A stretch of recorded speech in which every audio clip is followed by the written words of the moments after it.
내가 여기 있노라, 내가 여기 있노라 라고 말씀하시는 우리 하나님인 줄 믿습니다. 오늘도 우리에게 하나님이 우리와 늘 함께 하십니다. 동행하십니다. 그치요? 내 옆에서 손잡아 주시고 늘 함께 하십니다. 제가 참 그 대학교 다니면 항상 이렇게 그때 참 그럴 때 있었어요. 신학교 3학년 때 참 이 신비한 경험들을 많이 할 때가 있었습니다. 한창 이제 영적일 때였죠. 그럴 때가 있었는데 이게 성령님의 역사하심인가 봐 하면서 막 성경 읽히는데 그냥 늘 읽던 거였는데요. 저희는 매일 같이 성경을 읽는 시간이 있었습니다. 그래서 늘 읽어야 돼요. 신학 그 기숙사에 살면요. 근데 이제 신학교 3학년 때 처음으로 이제 성경을 읽히기 시작한다는 걸 이제 알았어요. 이게 읽히는구나. 이 글자와 글자 사이에 자간이 읽히기 시작합니다. 이게 무슨 말 하는지 머릿속으로 파노라마가 지나가는 것들을 막 체험하고 너무 신비한 것들을 경험하게 되는 거죠. 근데 제가 그때 처음으로 또 경험한 게 저분은 성령님과 동행하시는 사람이구나 라는 게 보이기 시작했습니다. 너무 신기했어요. 그때 교수님들을 판별하는 거죠. 저분은 성령님과 동행하고 저분은 성령님과 동행 안 하시네? 이런 게 보이기 시작하는 거예요. 네, 믿거나 말거나 제가 그런 걸 경험을 했었습니다. 너무 신기하게.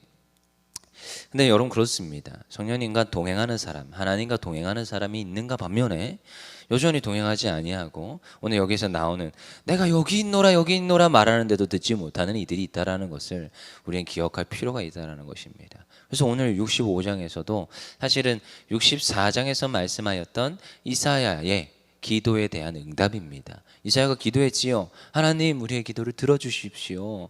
하나님 우리가 주의 영을 하나님의 강림을 소망합니다. 하나님의 통치와 다스림을 소망합니다 하면서 간절히 하나님 앞에 기도하였던 것들이 이제 65장에서 답으로 하나님이 응답하시는 내용이에요.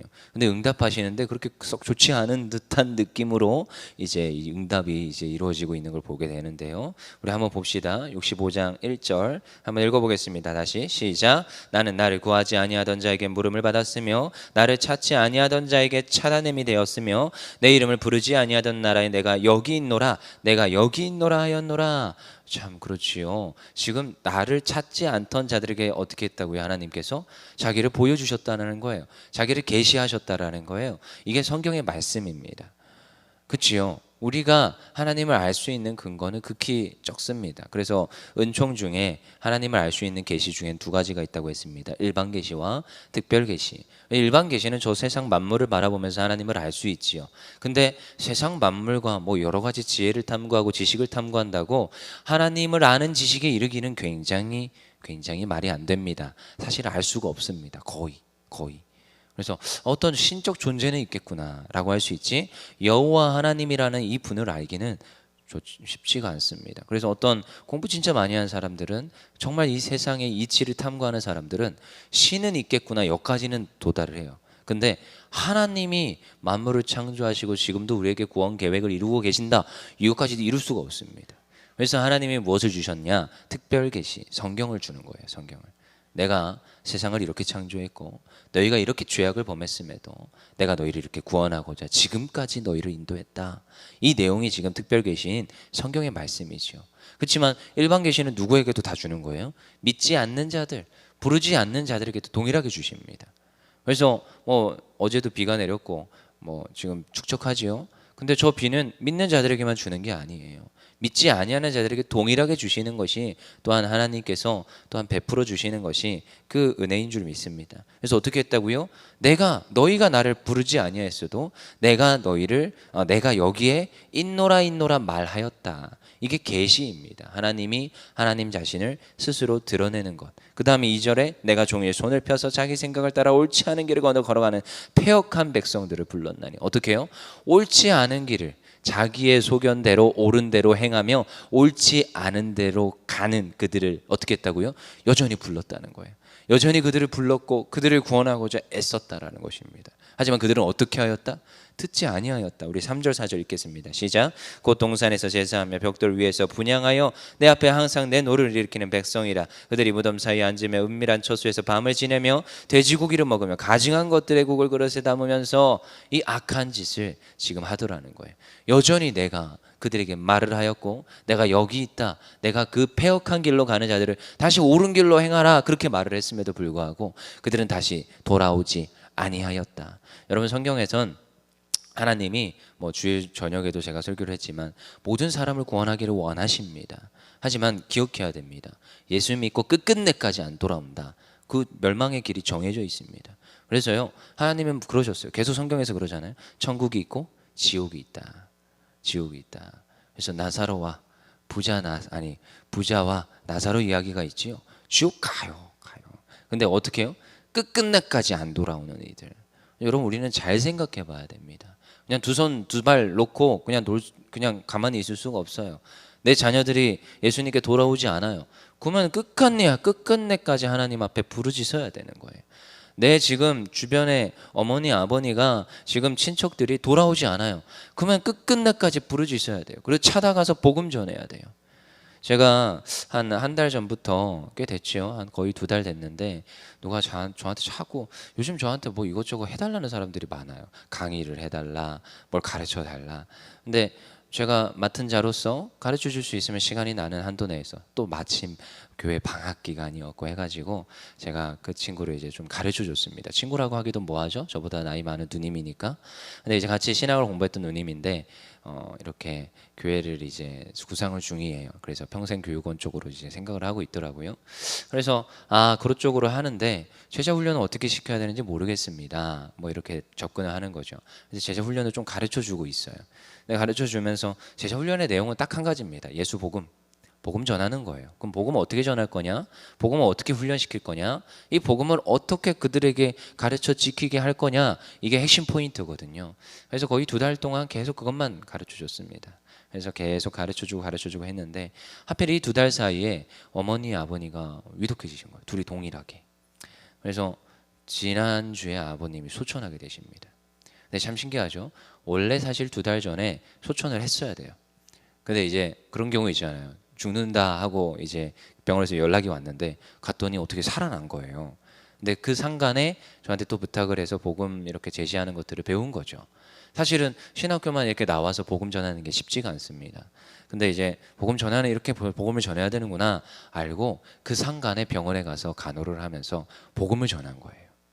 어머님 아버님께 복음을 전한 거예요. 백지 전도를 하고 복음을 전하고 영접 기도를 시킨 거예요.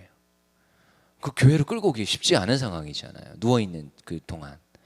근데 복음을 전했는데 그분이 이제 마지막에 이제 지지난주에 고백을 했대요. 그래, 너가 그 애쓰는 걸 봐서 내가 한번 믿어줄게, 뭐 이렇게 된 거죠. 그래, 내가 그래 믿는다, 믿으시죠? 이러니까 그래, 내가 예수 믿는다 이러시더래요. 그래서 예수님 영접했다라고 결론을 짓고 장례를 치렀는데 지난주에 기독교장으로 했다고 합니다. 여러분, 그렇지요. 어떻게 될지 몰라요. 언제 죽을지 모릅니다. 그들이 안 믿고 죽으면 어디 간다고 성경에 분명히 써 있잖아요. 그래서 애쓰셔야 됩니다. 노력하셔야 됩니다. 여기 나오잖아요. 그들을 불렀다. 근데 돌아오지 아니하였다. 패역했다. 그 결과가 어떻습니까? 여기 씁니다. 또 하나님이 응답하십니다. 6절 7절 시작. 보라, 이것이 내 앞에 기록되었으니 내가 잠잠하지 아니하고 반드시 보응하되 그들의 품에 보응하리라. 너희의 죄악과 너희 조상들의 죄악은 한 가지니 그들이 산 위에서 분향하며 작은 산 위에서 나를 능욕하였음이라. 그러므로 내가 먼저 그들의 행위를 헤아리고 그들의 품에 보응하리라. 여호와가 말하였느니라. 보응하겠다라는 거예요. 여러분, 우리는 이걸 기억해야 됩니다.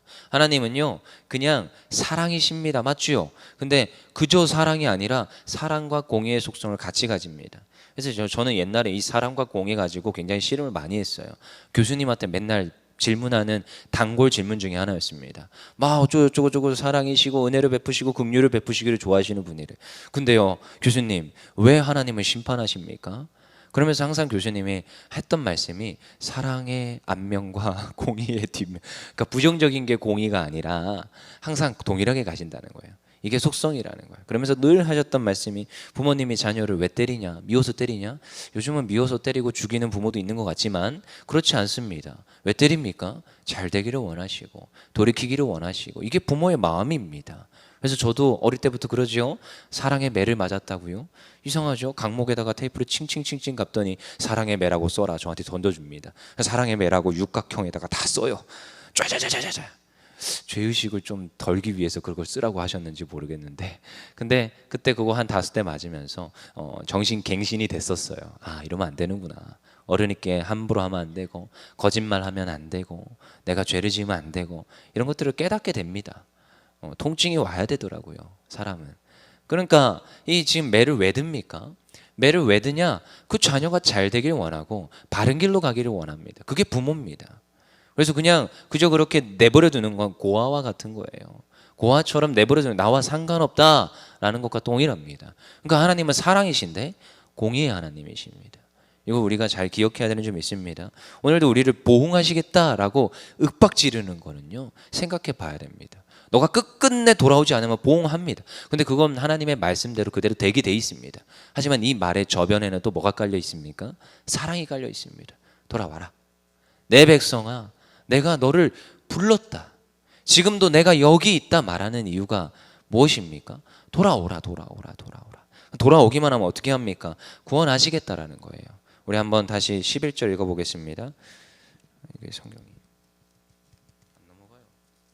성령이라. 자, 우리 11절 읽어보겠습니다. 시작. 오직 나 여호와를 버리며 나의 성산을 잊고 가색의 상을 베풀면 문화에게 썩은 술을 가득히 붓는 너희여, 내가 너희를 칼에 붙일 것인즉 다 굽부리고 죽임을 당하리니 이는 내가 불러도 너희가 대답하지 아니하며 내가 말하여도 듣지 아니하고 나의 눈에 악을 행하였으면 내가 즐겨하지 아니하는 일을 택하였음이라. 그렇지요? 너희는 어떻게 했다? 너희는 내 말을 듣지 아니하였다. 여기서 이제 너희는이라는 구분을 둬버립니다. 내가 처음에는 1절에서는 내가 너희를 불렀다. 근데 이제 11절 12절에서 너희는 이렇게 구분을 해버립니다. 그리고 13절에서 이제 나오죠. 주의 종과 너희는으로 구분을 해버립니다. 우리 13절 읽어보겠습니다. 시작. 이러므로 주 여호와께서 이와 같이 말씀하시니 보라, 나의 종들은 먹을 것이로되 너희는 줄일 것이로다. 보라, 나의 종들은 마실 것이로되 너희는 갈할 것이니라. 보라, 나의 종들은 기뻐할 것이로되 너희는 수치를 당할 것이니라. 아멘. 그치요. 우리가 그래서 무엇이 되어야겠습니까? 어느 편이 좋습니까? 나의 종, 여호와의 종이 되어야 되는 줄 믿습니다. 너희는이 되면요, 하나님께 버림받는 거예요. 분명히 말하고 있습니다. 참 이게 안타깝지요. 하나님, 모두를 데려가 주세요. 모두를, 너희는 이렇게 구분하지 마세요. 그거는 하나님한테 우리가 지적질하는 거고요. 하나님의 마음은 여기 있습니다. 어쩔 수가 없어요. 때로는 이렇게 구분하십니다. 나의 계명을 지키는 자, 내가 불렀을 때 돌아오는 자, 너희가 예수 믿어라. 예수 믿고 하나님 앞에서 그 인생을 살아가는 자와 여전히 그 패역한 길로 행하는 너희는이라고 구분하더라는 거예요. 저희는 우리가 이거 기억해야 됩니다. 그래서 저는 참 이런 게 안타까울 때가 있지만 전해야 돼요. 왜요? 이게 성경의 말씀입니다. 이사야에서부터도, 아니요, 성경 전체에서 말합니다. 이해가 안 되는데 이게 하나님의 구원의 계획이시며 하나님께서 늘 말씀하시는 거예요. 그래서 너희들 어떻게 해라? 예수 믿어라. 그래서 믿기만 하면 어떻게 됩니까? 나의 종이 되는 거예요. 그래서 오늘 이사야서에는 예수님의 개념이 없다고요? 아니요, 있습니다. 구원자, 그리스도에 대한 개념이 있습니다. 그래서 여호와 하나님이 이루시는 것인데 그 예수 그리스도를 믿는 자, 그 구원자, 여호와 하나님을 따르는 자는 반드시 구원하시고 어떻게 하고요? 먹을 것이로되 줄이지 아니하는 것입니다. 마실 것이로되 그리고 기뻐할 것이로되, 이러한 삶이 우리에게 있는 줄 믿습니다. 그 다음에 14절에 읽겠습니다. 시작. 보라, 나의 종들은 마음이 즐거움으로 노래할 것이로되 너희는 마음이 슬픔으로 울며 심령이 상함으로 통곡할 것이라. 나의 종들은 어떻게 한다고요? 즐거움으로 노래한다는 거예요. 그래서요, 여호와의 심판의 날은 결코 우리에게는 슬픔의 날이 아닙니다. 기쁨의 날인 줄 믿습니다. 여호와의 심판의 날은 두렵고 염려되고 그런 날이 아닙니다. 그 날을 바라볼 때 우리는 기쁨이고요, 즐거움입니다. 그렇지만 단지 좀 안타까운 것은 저희가 또한 눈물로 그날까지 애써서 노력해야 되는 것은 저 지금 죽어가는 너희는을 구원하기 위해서 우리가 애써야 된다는 거예요. 왜요? 복음을 맡은 자라고 했어요. 맡은 자. 너희는 복음을 맡았으면 어떻게 해라? 전하라고 했습니다. 그래서 예수님이 죽고 부활하시고 그 제자들을 애써서 가르치고 나서 그 다음에 부활 승천 올라가시면서 하셨던 마지막 당부가 지상 대명령입니다. 너희는 어떻게 해라? 가서 제자로 삼고 그들에게 성령으로 세례를 베풀고 그들을 가르쳐 지키게 하라. 이 말씀이 전하라는 거예요. 그래서 예수님이 끝끝내까지 부탁하신 당부의 말씀인 겁니다. 이 말씀을 우리가 지켜야 될 줄 믿습니다. 그리고 우리 15절 읽겠습니다. 시작. 또 너희가 남겨놓은 이름은 내가 택한 자의 저주거리가 될 것이니라. 주 여호와 내가 너를 죽이고 내 종들은 다른 이름으로 불리리라. 아멘. 그렇지요. 지금 너희가 어떻게 한다고요? 나의 택한 자의 저주거리가 된다는 거예요. 그렇죠? 이것도 구분을 하지요. 나의 종, 그렇죠? 나의 종이 지금 너희는 하나님을 따르지 않는 백성을 저주거리로 만들어버린다는 거예요. 그리고 나의 종들은 어떤 이름으로 불린다고요? 다른 이름으로 불릴 거라는 거예요. 어떤 이름으로요? 그리스도인들, 기독교인들이라고 하면서 불리게 될 걸 말합니다. 하나님의 백성이라는 그 이름으로 불리게 됨을 믿습니다. 그래서 저희는 어딜 가도 저 사람은 그리스도인이구나 라는 이름으로 불려야 될 줄 믿습니다. 특별히 저는 권요셉이에요. 어디 가서 숨기지도 못합니다. 요즘은 뭐 이렇게 교회 다닌다고 커밍아웃 하기가 싫으시죠? 근데 저는요, 어디 가서 커밍아웃 안 하고 싶어도 그냥 권요셉입니다 하는 순간 뭐 천주교세요, 기독교세요, 둘 중 하나로 딱 좁혀집니다. 제가 무슨 세례계명인 줄 알아요. 아닙니다 하면서 아무튼 그래서 그 권요셉이 이렇게 이름입니다. 그러면 목사님 아들이세요? 이러는데 그럼 맞습니다라고 이제 하는데, 그래서 애써서 이제 숨기지도 못해요. 그러니까 어떻게 해야 돼요? 그리스도인으로 살아내야 되는 거예요. 누구한테 윽박 지르고 싶어도 따지고 싶어도 조목조목 분명히 10,000원을 줬는데 분명히 난 3,000원을 썼는데 저 사람 또 5,000원을 줬어요. 따지지도 못해요. 그냥 5,000원 받아옵니다. 네.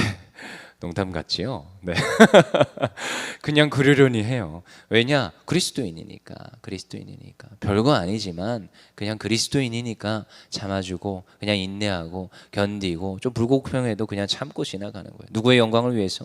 그냥 하나님의 영광을 위해서. 내가 이렇게 참고 견디다 보면 하나님 앞에 또한 복음 전하는 그날이 있겠지 하면서 굳이 트러블 안 만들려고 했습니다. 물론 사역에서는 좀 트러블 만들 때도 있습니다. 제대로 해야 되니까.